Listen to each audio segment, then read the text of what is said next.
abolition of slavery have large amounts of money and they're at their disposal. Last year they spent $10 billion during Christmas.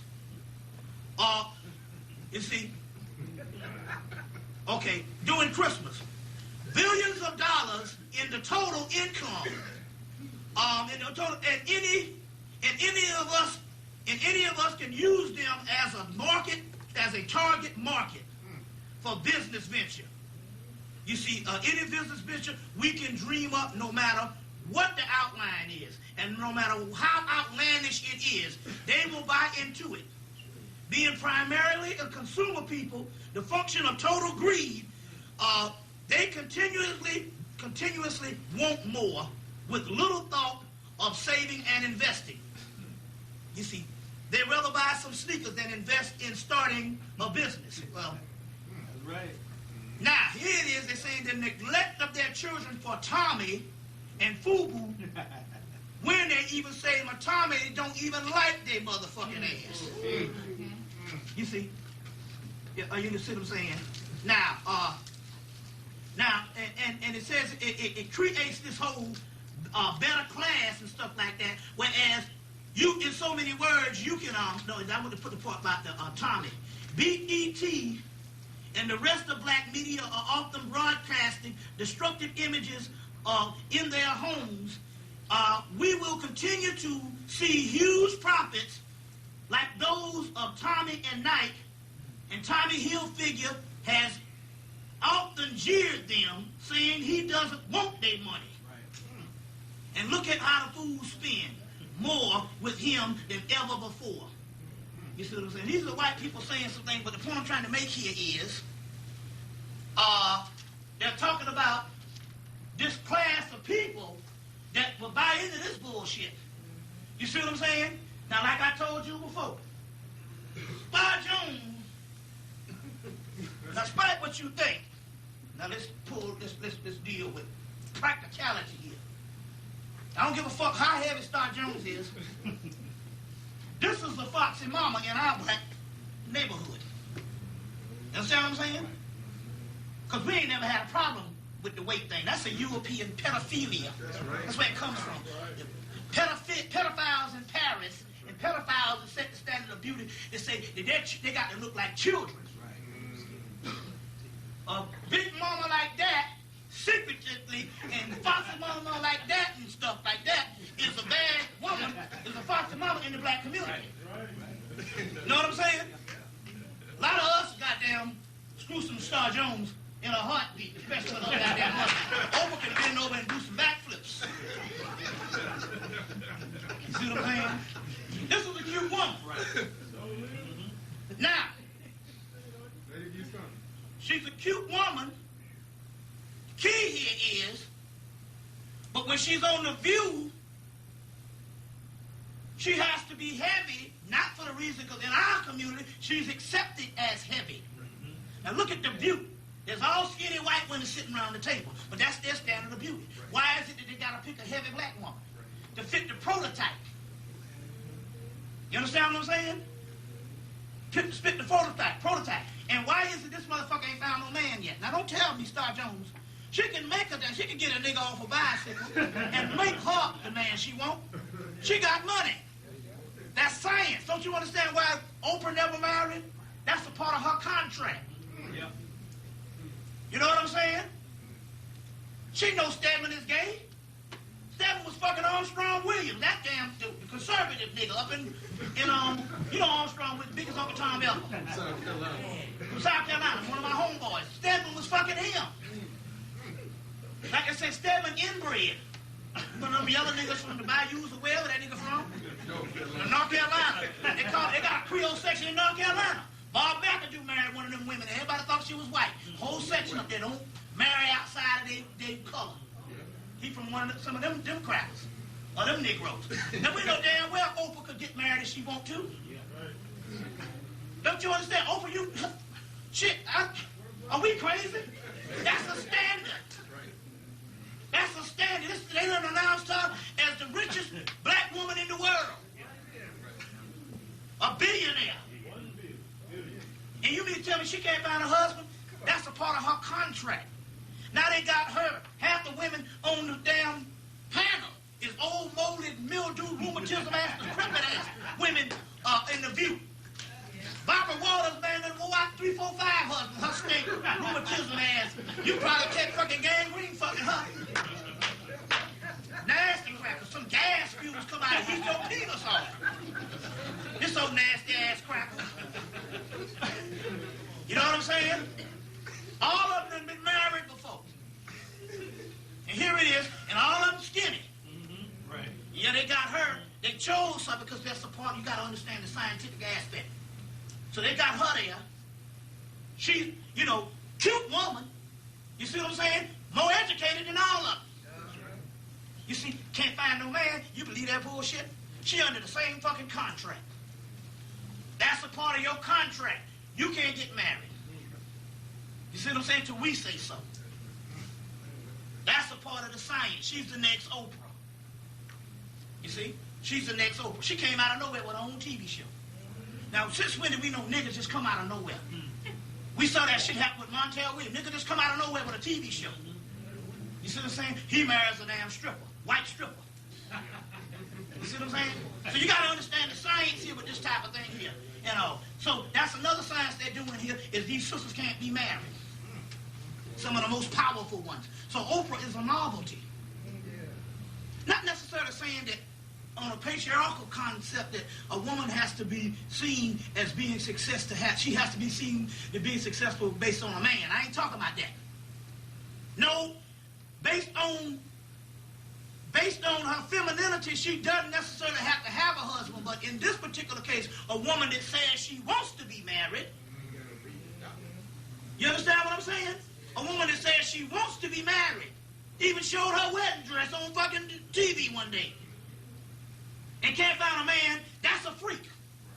You got $1 billion, you want to be married, and nobody's good enough for you. But what is that saying of what they're trying to say about the black man? Because she's still, until she gets a white man, she's still viewed based on her species half of what she's going to get. You know what I'm saying? What does that say about the black man? You know? I mean, hell, she fatty Oprah. She could get a black man. Skinny Oprah, I know she can get a black man. You know what I'm saying? But this woman here it's just like the Whoopi Goldberg thing. If you ever really look at Whoopi Goldberg, if you get the movie, the one where she's the basketball thing, or get the last couple of movies she did, Whoopi Goldberg is an attractive woman. Yeah. Prototypical West African feature. And she was really attractive on Stella Got a Groove Back. I said, this is a beautiful woman. But she got that ceiling was ugly with color purple, and based on image, they could never she could never destroy that. And in the archetype, she became the poster child for what people call ugly. And she's not ugly. She is not ugly by a stretch of imagination. Whoop is a nice looking black woman. You see the science on that? You know, so, but there's a reason why they had to get the fat black woman, Star Jones. When Barbara Walters, I fucked Barbara Walters, this nasty bitch got on there with Diana Ross. Doing a doggone, doing an interview with Diana Ross. At the end of the interview, she turns to Diana Ross. Diana Ross got her hair. Well, that's signature shit with these black divas. Got her hair like, you know, Shaka Khan and shit.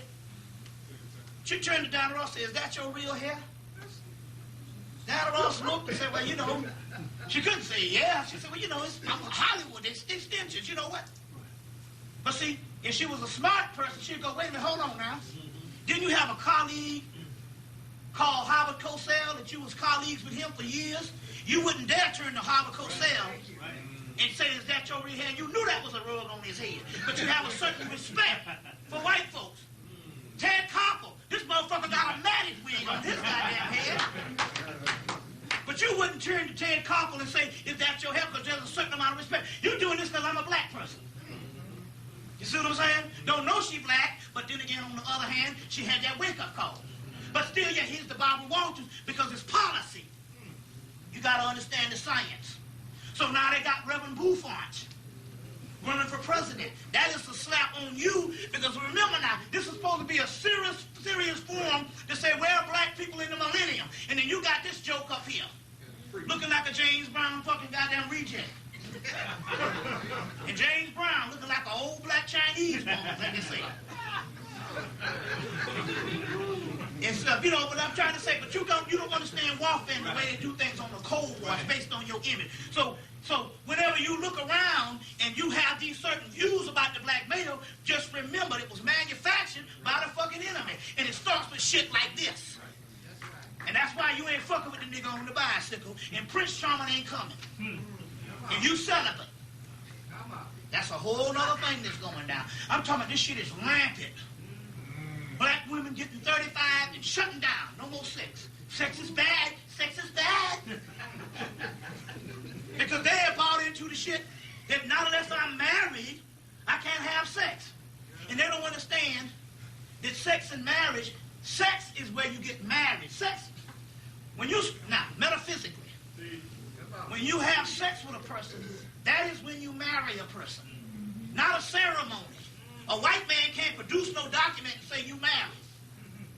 That's a ceremony as a celebration of your consummation. Why you think they say you must consummate the marriage on your wedding night? Think about that. They say you're not married until you consummate the marriage on your wedding night. That's when you're truly married. Now, you got to understand what the word marriage is an alchemical term. It means a union of two energies. And the union of two energies has nothing to do with the ceremony. That's a symbolic ceremony. So who you fucking is who you marry. I ain't gonna have sex when I get married. Now, you married to who you have sex with. Why you say that? Because women even know for the fact of their open system, you fuck a nigga 3, 4, 5 times, you start to fall in love with her. Why? Because you got a bond. That's the marriage. The marriage is based on the heart chakra. It's not based on a ceremony that the person give us a piece of paper, one man, one woman, one vote. That's capitalism. You can't have more than one wife because they can't control you if you got more than one wife, because there's some economic shit going down. If you got goddamn sisters helping along and you got more than one woman. Plus, when you become monogamous, there's cells in the body that starts to go dormant. Whereas in polyandry, and which comes polyandry when the woman had more than one man, and which led to polygamy. Polygamy comes from polyandry. But when you deal with polyandry and polygamy, what happens is you learn how to share in a communal existence. So that's a part of the extended family. Why they didn't have it in America? Because of capitalism. They can't have a capitalistic society with you having a fucking civilization around you in your house. You see what I'm saying? You got to always be on lockdown in slavery. You see what I'm saying? So there's nothing wrong with a woman having 3, 4 men to help her, or a man having 3, 4 women to help him. That's nation building. You see what I'm saying? But now remember now, these particular concepts might be draconian to you and outmoded and stuff because you are in somebody else's paradigm. You see what I'm saying? Somebody else's doggone paradigm. Let's go on. All right. Let's go on. Let's see here. Got a lot to cover. Let's deal with some things here. All right. What we gonna start with? Y'all all right? Oh, yeah. Okay, let me get some. You all right? Yeah. Oh, I'm fine. Look at this. This is coming. I'm going to give you this one right now. White people. This is what they're dealing with right now. They have in Sydney, Australia, sun worshippers may be able to get a bronze tan by baking for hours in potentially harmful and lethal rays and fight skin cancer at the same time. So they're saying that you will be able to go back out and these white people will be able to get brown in the sun and fight skin cancer at the same time when a new drug implant hits the market in a few years, designed to allow sun-free tanning and help prevent skin cancer. The implants using the drug melatonin are being developed by a biotech firm in Sydney, Australia, which has the world's highest rate of skin cancer. Double the Barbie drug, melatonin or melanin, simulates the production of melatonin pigments in the skin. Stimulates, the production of melatonin or melanin pigment in the skin, which causes a tan and helps prevent the damage from potential causing sun rays, cancer rays. Melanin in the skin is your initial sunscreen to prevent cancer. Now they're talking about this guy Wayne Milan, chief executive of the Melbourne-based Epitan Ltd, developed the drug and all, and as a result, they're talking about 2005, but that's what they give in the overall thing. But anyway, because they do this stuff right now. What they're saying here is that they have developed an implant in the skin with melatonin or melanin. Now remember you know where they're getting the melatonin from. We all know that's coming from us. You see what I'm saying? So they developed this implant in the skin with melanin and melatonin, and they're doing this type of stuff here too. And they have these particular implants right now. But here it is again. It's taking our DNA and our essence to keep them alive. Keep them alive. Get the movie Dark Crystal where they deal with that. Where they deal with that particular part. Let me show you some other things right now, because we got a lot to get through, but we got 2 days, so. They've been dealing with this thing for years. Now look at the science on this. Now this is a form of the science of white supremacy at its finest. You take the movie where these people go in, they go to Africa, and the Africans introduced them to a big ape called King Kong. Now, not ape, but a gorilla. Because apes have the white skin, gorillas have the dark skin. So they got a big gorilla named King Kong that is introduced to them by the Africans. He goes back to America, both in the 1920 version or the 1930 version, or in the 1977 version. And the first thing this black nigga does when he gets back to America, King Kong, old black ass nigga, King Kong, the ape, and falls in love with a goddamn white woman. And climbs the Empire State Building with her in his hand and puts his life on the line and gets killed over this goddamn cracker. They made 2 movies out of this shit. They thought about making another one. 1930s and 1977.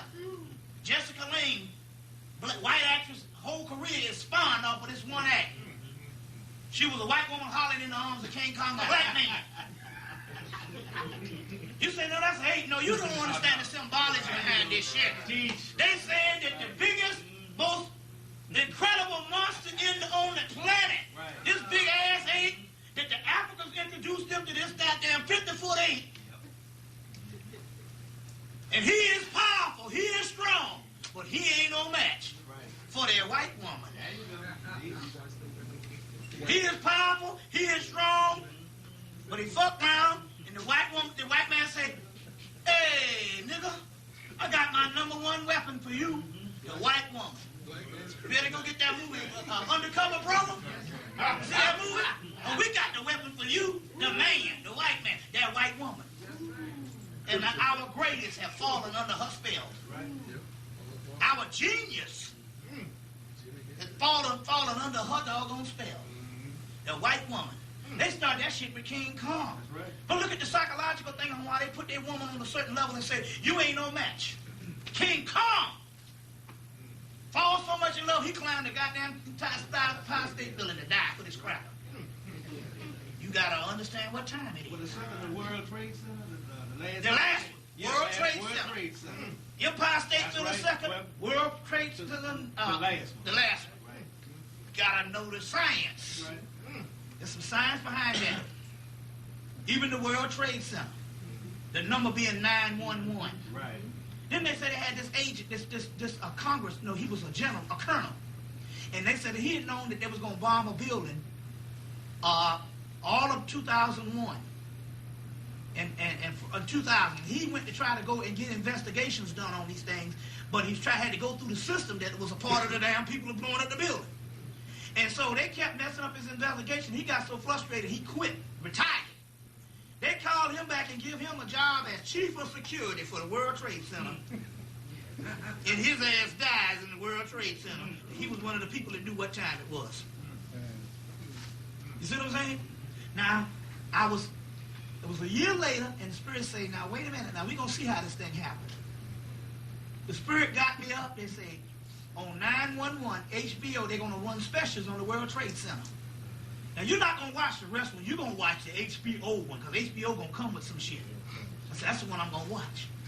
So I watched the HBO special on 911. First of all, they said call it September the 11th. They said because they don't call nothing by numbers.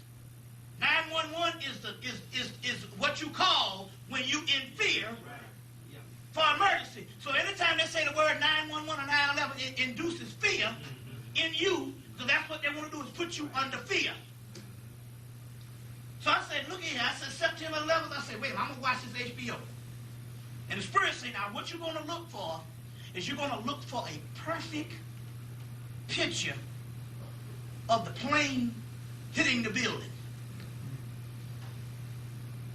Now, because it can't be a perfect picture, because no one was supposed to be out there looking at the building to know that there was a plane hitting the building.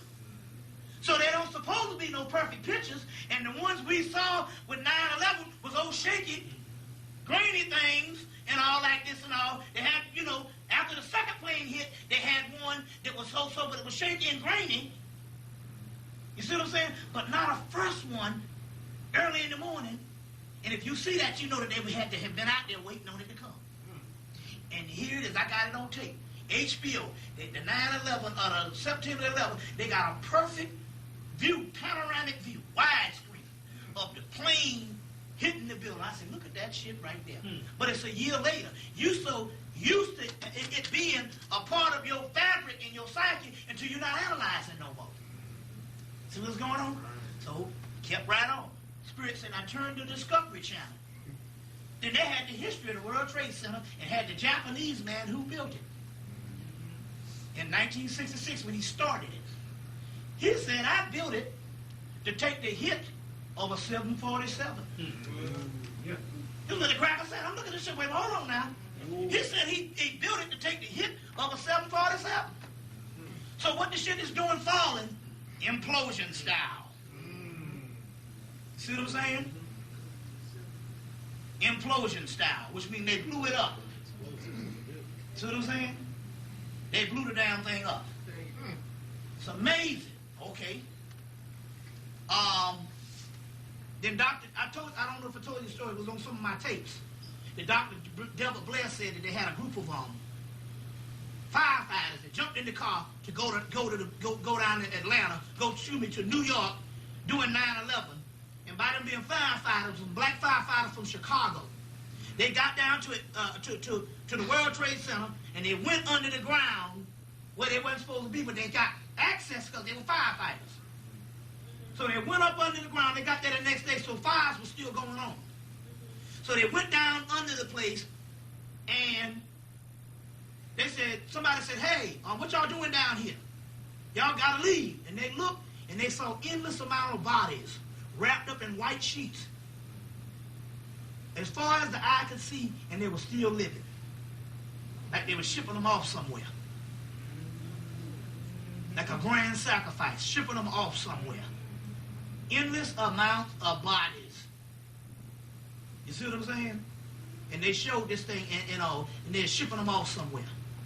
You see? And he talks about that whole thing. Then they talk about how there's a fire station that was 1 block up the street from the World Trade Center. Nobody got called to go to it. You see? It's always a game. And this is what Dick Gregory said the other night on the Alley Pat show down there in Atlanta. We got a nigga down there called Alley Pat. he have a hellified show. Old school. He came down, so he got on the Alley Pat show. He said the Pentagon They got body parts from the Pentagon. They ain't got no plane parts. They got, how you gonna say that?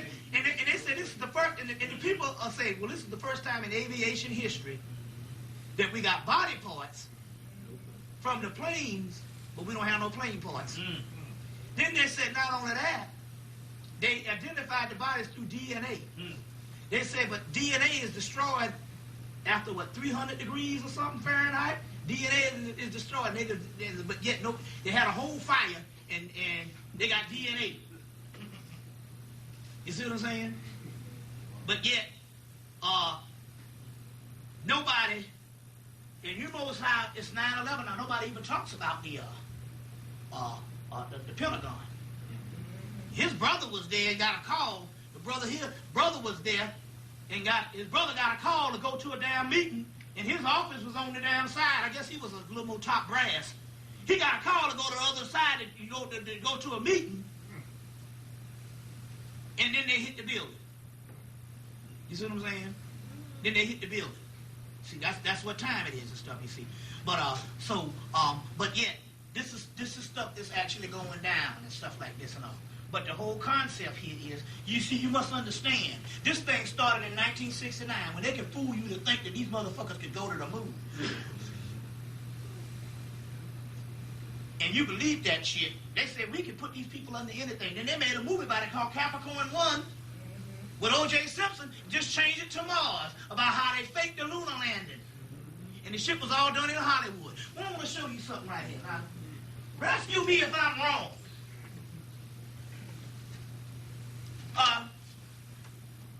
Rescue me if I'm wrong. If you go out of space, you wouldn't be able to see Houston from outer space. But you can see the moon on this planet from outer space. So that means the moon is pretty damn big. Might not be bigger than Earth, but it's pretty big. Okay? They got the people on the lunar landings bouncing around and shit, jumping around, and you can see the curve of the moon when they're bouncing around. Now I want to ask you something. The moon is bigger than Houston. If I go out there and start jumping around, can you see the goddamn curve? We know the Earth is round. Can you see the curve on the goddamn on the street in Houston? Or I can see the curve where the Earth is round. They got this motherfucker jumping around. Go watch any of the lunar landings. And the flag blowing, and there's no atmosphere.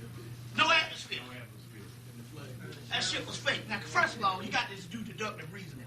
Since when did the white man go someplace and then keep that shit? I want to look at the science on this thing here now. You fighting over land that ain't even got nothing on it. And here it is, you got the biggest piece of real estate in world history, a whole vacant. And no niggas can get to it. No Mexicans. Nobody that you don't like can get to it. Or want to get to it. Like they said, the black man was like, ain't no pussy on the moon. Why am I going to the moon for? You put some pussy on the moon, nigga get in his Cadillac and drive to the moon. We practical. You know what I'm saying? I'm going to bounce around with some rocks. But they didn't go either. Now, you got the biggest real estate in the world. You can take care of your problems of fighting over land. Who the fuck you fighting over land? You can be building Marriotts on the moon. See, this don't fit the white man temperament. And since when did you know the white man can go somewhere and you can get his ass off of it? Quick, and you know what I'm saying? He was going there with obstacles in his way, called indigenous people. Now here it is, he can go somewhere safe. They say they want to live white supremacy, they want a world for white people. Well, you got the motherfucking moon. And yet you ain't built now. And yet you haven't gone back to the moon since 1975. I think that was the last, was it 75 or 77? Was the last moon? Huh? 77. You ain't gone back since 77. You see what I'm saying? Over 25 years. Now think about this. But yet you're going to build a fucking space station to float around out there. You don't know where that shit can go to. And yet You can be stable on some real estate with the fucking space station. And I'm supposed to believe this shit here, knowing the white man? If he would have gone to the moon, there'd be Marriotts on the moon. You understand what I'm saying? He can't build a goddamn car to last no more than fucking damn 2 years. And yet, he gonna go to the moon in a trash can. You don't look 10 trash cans. He gonna go to the moon in a little trash can. Then they add insult to injury. On Apollo 13, the ship supposedly breaks down. And they start pulling shit off the ship to get back home. Now, rescue me if I'm wrong. If your motherfucking transmission fall out on the highway out there, you cannot take the dashboard and make a motherfucking transmission out of it. And I'm supposed to believe this dumb shit. Then not only that, they make the movie, the last one that Sean Connery was in until he came back in 83. The last James Bond movie, Diamonds Are Forever. I think that was the name of it. I think it was Diamonds Are Forever. Moonraker. No. The last one Sean Connery was in. Sean Connery was in the last one in 1973, I think, or whatever. You see, the last one Sean Connery was in, his last one before he comes back with Never Say Never in 1983. 1973 or something, he's in the last one, or 71 or one of them. He's in one, and in the movie, they fighting on some stage set, and they breaking one of the stage sets, and they faking the lunar landing in the movie. Telling you what time it is. And we believe this shit. You know what I'm saying? We believe this. But they also said that there was something that blew up. They talking about this, reports now that they coming in about, they saw something on the side of, an object on the side of the space shuttle that just blew up. Ice. Huh? They're calling it ice. There's ice here. Oh, some ice now? They say there's ice now? Yeah. But remember now, my point is this. That was the oldest space shuttle. When was that? I think it was, what, over 20-something years old? The Space Shuttle Columbia? Well, you've been having successful runs, and you do have new space shuttles. Why is shit on suspension? Why they done shut down space travel, and they gotta have astronauts go to Russia just to go up to get to the space station? If you say that blew up, but you got newer ones and shit, why you gonna suspend travel? That's because they know that something, what blew that shit up was something spiritual, and they know all about it. And they knew what happened to them, what happened in 1963 with the Russians. Remember Devil Blair was talking about that they was the first in line, they had the real first in line was gonna go to the moon, and how they was up there, and they got it logged in on a report where something happened to the cosmonauts, and they had one woman that was aboard, because they was above America, they even had women. And they had one woman was aboard, and she said, if some type of alien or some type of ship blew up the spaceship, and then she said, they're coming to get me now, and it went, shh. And they never heard from them again. On the Russia got out of the space station. They left the shit alone. They never went back to the moon. They never tried the shit no more. You understand what I'm saying? They never tried it no more. Now, we have solved the UFO problem. The physical UFOs that you see, that's been seen since 1947, that they got all this Roswell and all this stuff they've been dealing with since 1947. That's the United States government for Area 51. Those are man-made UFOs from 1947 to 1994.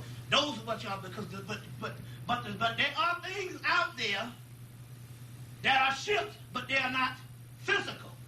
They are spiritual. That's what Carl Jung did in his book UFOs in 1961. They're archetypal. Notice the difference. They're out there and they're shining lights. And they're out there every day. You just got to know what to look for. But they're not physical.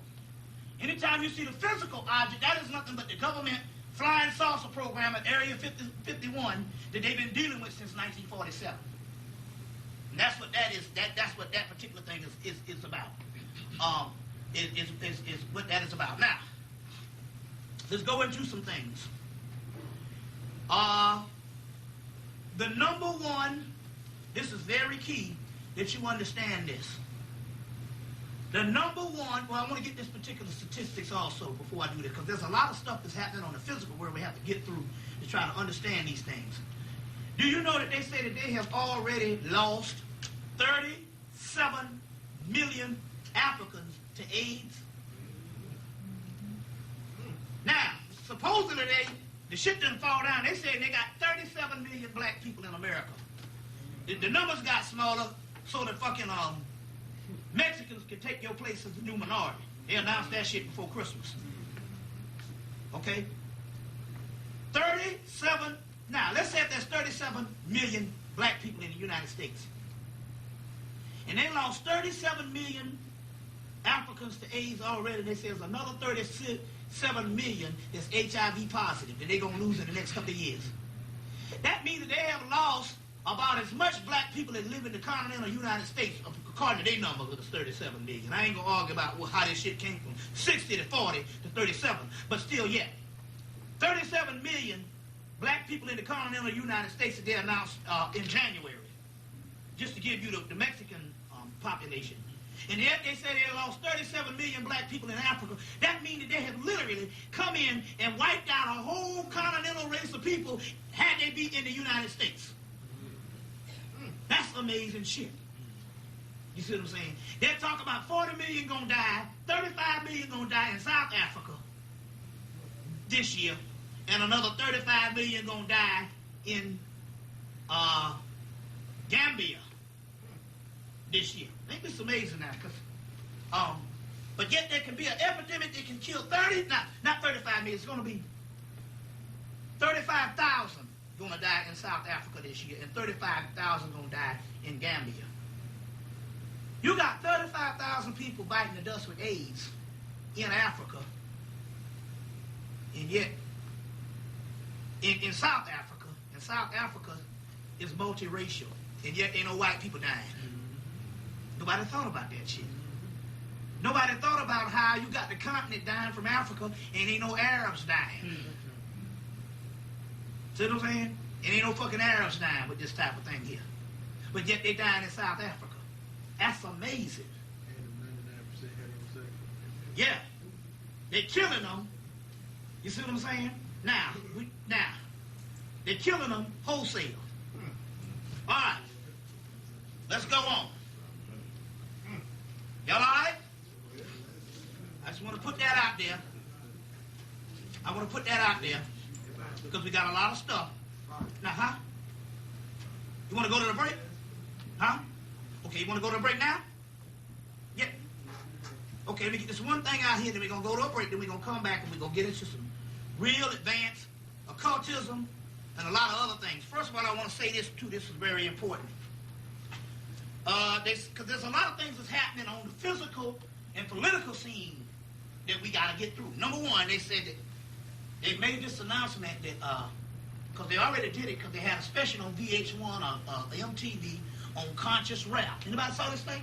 They had a special on MTV about conscious rap and Public Enemy and all that. All right. When they have a special, that means they're trying to get you to understand something. Just like they started having a series of movies out about black women with white men, and all of a sudden now they're saying it's on the rise. Black women are preferring white men. You know what I'm saying? That's because they program you into what they want you to do. So now they got this conscious rap, which I'm quite sure they did everything to kill it when it was hot. And by 96 it was dead. So why the hell are they gonna have programs to reintroduce it? That is because, but they said that they'd already seen in the rap that there's some conscious rap that's popping up again. So now they're promoting conscious rap. Why? Because based on this article, coming from, you can put this on the internet, there's a whole group of white folks.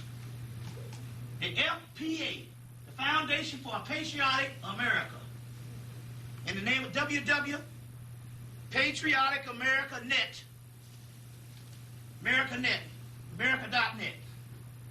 And in this thing, they're talking about here this. Washington, D.C. areas of shootings by 2 Negroes provide the Washington, D.C. areas. I'm going to end on this, but I got to get into this one little thing. Then we're going to go to a break. Give you 2 things that's coming up out of this. Now listen to this. The Washington, D.C. area shootings by 2 Negroes. They're talking about the John Muhammad thing. Because we got to know where they're going to go with it. Because we know that those were government agents. Now let me go into that in a few seconds. But where are they trying to go with it? See, whenever they set a scenario up, they can do 10,000 things with the scenario that they set up. You see what I'm saying? They introduced What's Love Got to Do with it. The movie, it's a true story, see? They got a way to do things now. They did the movie What's Love Got to Do with it in the summer of 1993 with Angela Bassett, the whole Tina Turner story, introducing the domestic violence of the black man to America to have the OJ domestic violence happen real the next year. That's how they socialize you to believe certain things. You got to know the science. So, where are they going with this? We already know that they made the movie Liberty Stands Still. It was a movie with Wesley Snipes that goes to Washington, D.C. with the same rifle that John Malveaux and John Muhammad has, and kills up, shoots people, and he has another man helping, another black man in the movie, helping him at a hot dog stand. And he's got the same bullets, the same M16 weapon. John Muhammad. The word John is the Christian word for the word Elijah. Get Jeremiah's work. You get Tahuti in Egypt. You get Anubis in Egypt, Hermanubis. You get Hermes in Greece. You get Iberus in Islam. You get Enoch in Hebrew. You get Elijah in Hebrew. And then you get John the Baptist. John in what's called. John Muhammad and Elijah Muhammad is the same thing. That's why he's connected with the Nation of Islam. Now let's go on. So they make a movie 1 year before it happens, right after 9/11. They make it in Vancouver, Canada, other than making it in Washington, D.C. Because you would say, hell, snipers, Wesley Snipes did that last year in a movie. Why they gonna go to Canada to make a movie about D.C.? Why did they go to D.C.? When the last time D.C. had movies being made that they got to goddamn not have movies in D.C.? When Wesley Snipes made a movie in D.C. a couple of years before, that one, 1600. Okay? All right.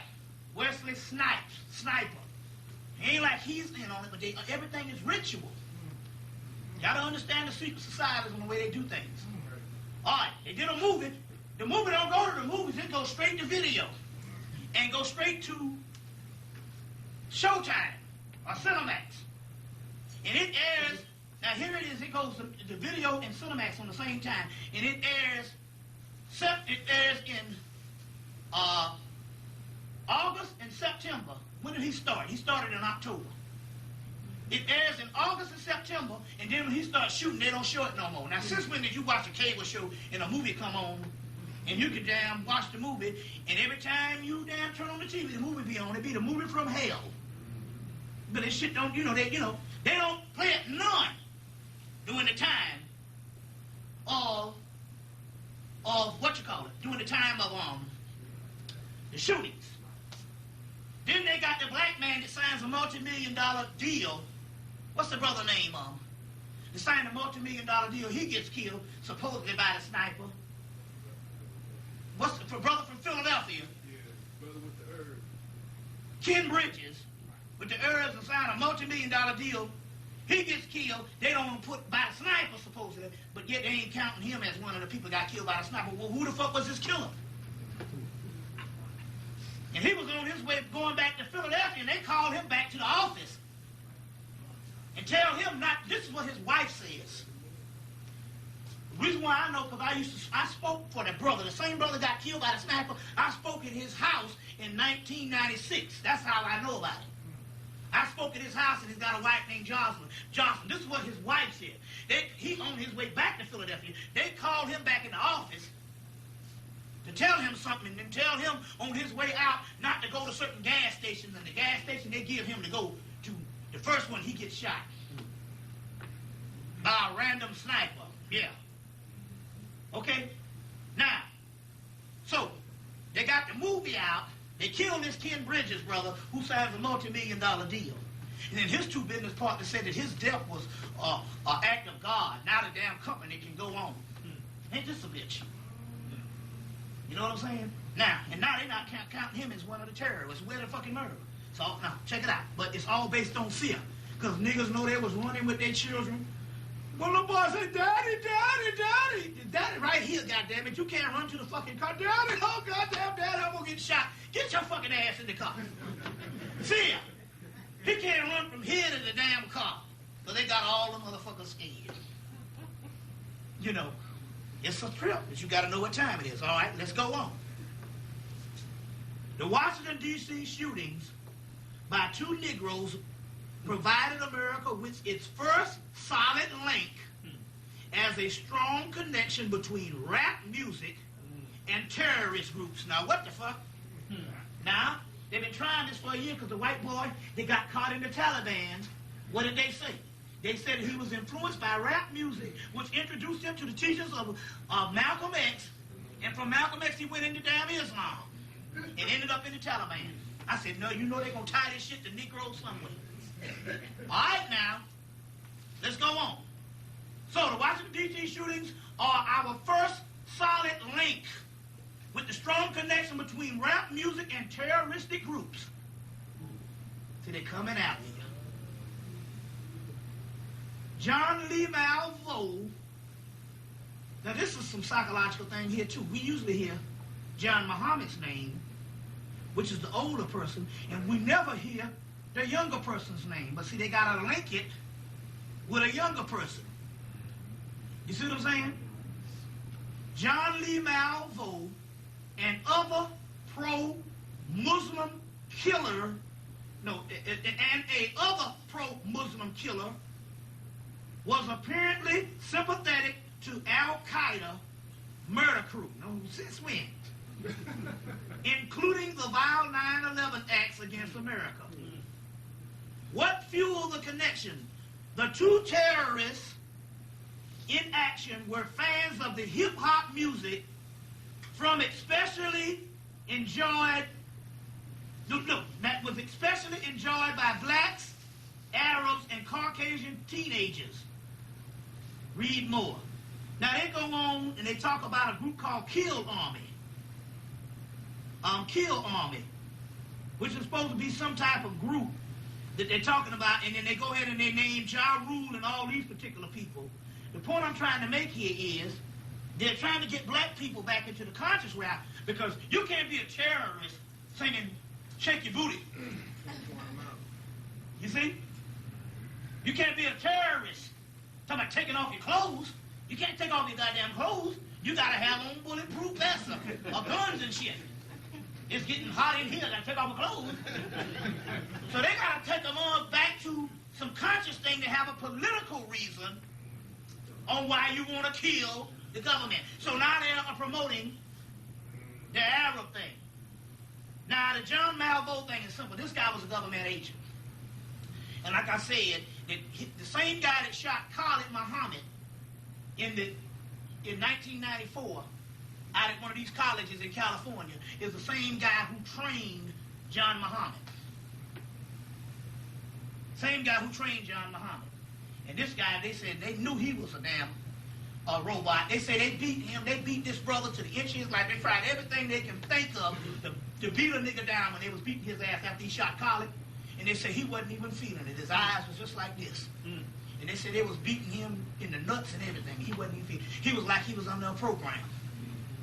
You see, this is the same guy that trained John Muhammad. You see what I'm saying? So John Muhammad was a part of MK Ultra. That's the Manchurian candidate. You see. And they sent him on a killing spree and that whole 9 yards and stuff. And it's funny how 2 times in history they don't know nothing about this person. The day before, he's a white man. He's a white man. The next day, they know everything about his damn family. And I'm still trying to figure this out. Now, y'all help me here, because I'm confused about this shit here. I'm just a poor fat motherfucker, and I'm confused about this thing. You in the house chilling. You a black person now. You in the house chilling. You cooking some eggs or whatever the fuck you doing. You making some Kool-Aid or whatever the fuck you do. You know what I'm saying? There's an art to making Kool-Aid. You making some Kool-Aid or whatever. You in the house, you baking some cornbread or whatever motherfucker do down in Louisiana. You making some gumbo, you peeling some shit out, some shrimp or whatever. Now I'm trying to figure this out as black folks here. Maybe you can help me by y'all being black. And the news come on. And your damn brother is named as the fucking sniper. Now, you know the first thing, I can see the black woman right there. She done fell on the damn floor. Right. Her legs gonna give out. Oh, Lord, Jesus. You can go to a funeral and see how she gonna act.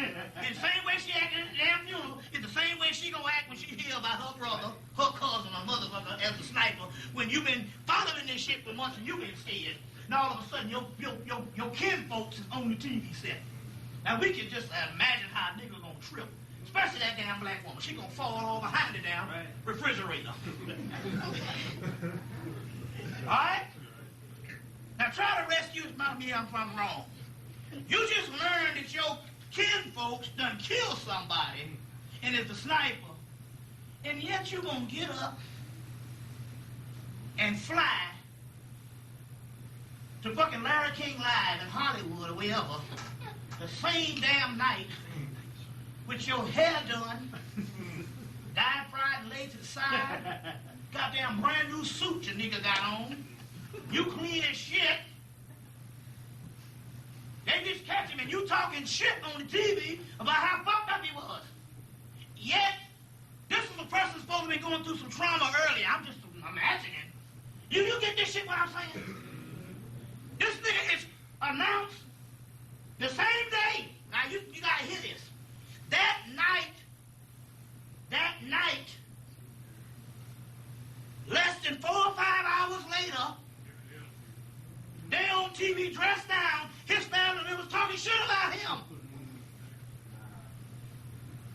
Can you believe this shit? Like they say, even Jack the Ripper mama say, them bitches had it coming. Right.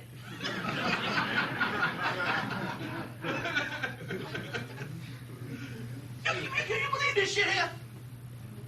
This shit is a mad, mad world. Right. Yep. You see? But he's a government agent, and the whole concept here is, well, they didn't have it wasn't known about black domestic abuse, so they give it to you as a movie than OJ. Right. Well, we didn't have no mass murderers, because you can't say OJ was a mass murderer because he killed 2 people. Now, goddamn, give me a break. He killed 2 people. You see what I'm saying? Which all black people knew he didn't kill 2 people till they hid it over about a year of he did it because white people say he did it. Now most niggas believe the shit. And the only thing they got to do is get a bullshit nigga in a movie say OJ did it, like Cedric the Entertainer. Now you understand because that's how, what's his name, Steve Harvey got his show. He had to go on HBO and say he believed that OJ did it. Even if I believed he did it, I wouldn't tell no crackers that and give him the damn. You see what I'm saying? So he got his show for talking shit. So it's time for Cedric the Entertainer to take the reins. He just got a new show, but before the show could air its fall, he got to go on Barbershop and say OJ did it. It's always a game. Them niggas will always sell you out. Ain't none of them shit. You see what I'm saying? You see? So they didn't have no mass murderer. They couldn't have one with OJ. So they got him in a mass murderer. So the next thing you know, they got to shoot. Put 2 black men at it. You see what I'm saying? And I want to know something. Because I think now, I must be a fucking fool. They said that he was shooting people through the fucking trunk hole where, you know, niggas break in your trunk and take that little shit out and you lose your key. This nigga was shooting people through the trunk hole with a sniper. Now, wait a minute, I'm trying to see something now. Didn't they just say this shit, or am I crazy?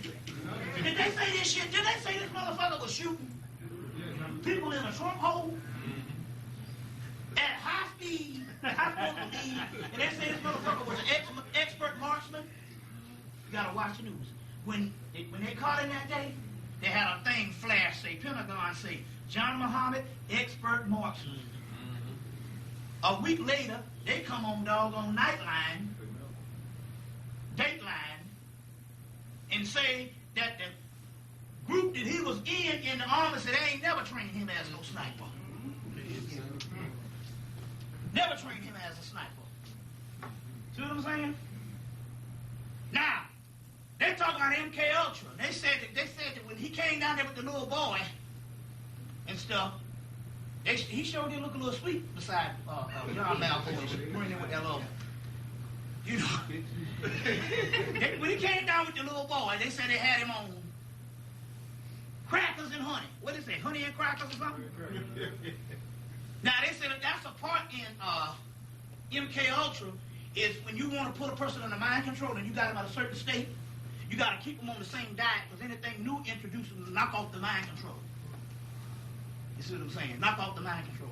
But I'm still trying to figure how the day before, they didn't know nothing about him. He's a white man, he's a white man. They say he's a white man or Hispanic. And the day after, he's a black man, and now they know everything about his life and where he been and how many people he killed up to that point. And now they got him in every damn state in the fucking South, including Atlanta. So they got to put him in other states. So when it come down, they can name accomplice. You see what I'm saying? So they might go, that fucking Bobby Hemmitt.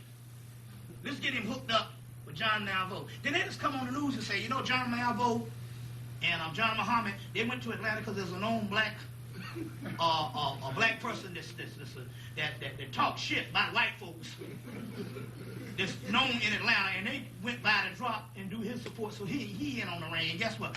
Niggas be like, I knew that motherfucking Bobby was coming.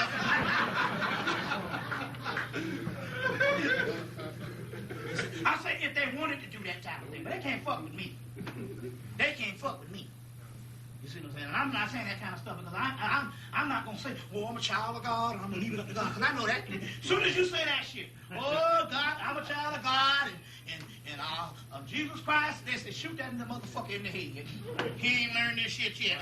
You can't depend on a 4,000, 3,000-year-old mythological person who never existed. You know. You better tell the truth and shame the devil. Anybody want to challenge me on this shit? I told you this is a question and answer. You want to challenge me on this thing right now? He never existed. You ever thought about this? I want you to hear. We're going to do this. We're going to go to the break. Yeah. Now, the Jews won't claim Jesus, and yet that would be great in their feather in their cap because they claim all these other lies they didn't do. See, to me, that would be great. But they have common sense to know that that's some fake shit. See what I'm saying? And niggas are so sure. They don't know their name in the hole in the grass. They don't know their family members 100 years ago. They don't know where the fuck they came from. They don't even know they goddamn African. They don't know shit, but they so sure with damn Jesus is a cracker gave. You see what I'm saying? So that's the code word. It could be all or anything. Anybody come up and say, oh, I'm a child of God and I'm going to be protected. They be like, you kill that motherfucker. Because that nigga better be working with some magic. He better be working with some shit that they know can put scunion on their ass. You see what I'm saying? Put scunion on their ass. I'm talking about that kind of stuff. I'm talking about that kind of stuff where their whole family die. Or their whole damn state die. That's the kind of shit we rolling with now. That's the kind of shit that's coming down the pipes. And that's what this war in Iraq and all that stuff is about. So we're going to go to, so they already know. You see what I'm saying? You know, you fuck around and say all that old religious shit and don't know spirituality, because religion and spirituality is two different things. One is a man-made thing for social population and inspirational control over people. You see what I'm saying? And the other one is spirituality, which they call the devil. know what I'm saying? The definition of what is satanic by Christian means is anything that is not Christian. That's a whole lot of shit. That means that before Christianity came, you all were Satan. That means that everything African and everything ever been was Satan. And that's what it says in the dictionary of what is that. Anything that is not a part of the Christian canon is satanic. Ain't that a bitch? You understand what I'm saying? But I want to know this type thing here too. And I'm still trying to figure this out. You know, you got these black-ass preachers around here preaching. They talking all that shit. Why ain't none of them opposed to war? I want to ask you in this country, if they say thou shalt not kill, why is it you never have these black churches opposed to fucking war? Now 50%, they done learned that 50% of who's coming to the Persian Gulf is going to be black. They ain't telling. They showing you some old white farmer on some tractor with his old fucking damn pasty-ass, white-ass wife with no shoes on. They'll show them crackers all day long. I'm going on the Persian Gulf. They don't never show no black people. Because they don't want you to know that when you go over there, that shit going to be like a Tarzan movie. Nothing but niggas. But there's a whole science is going down on this one. But the key here is why the church don't ever come out against war. Why is in the millennium, when Jesus was supposed to come back 2 fucking years ago, so then saying to me that Jesus was supposed to come back 2 years ago, he is due. I need to be acting fucking right. So why the fuck am I not opposing this war? What the fuck is up with the church? You see what I'm saying? You understand? Because the church is run by the government. Isn't it funny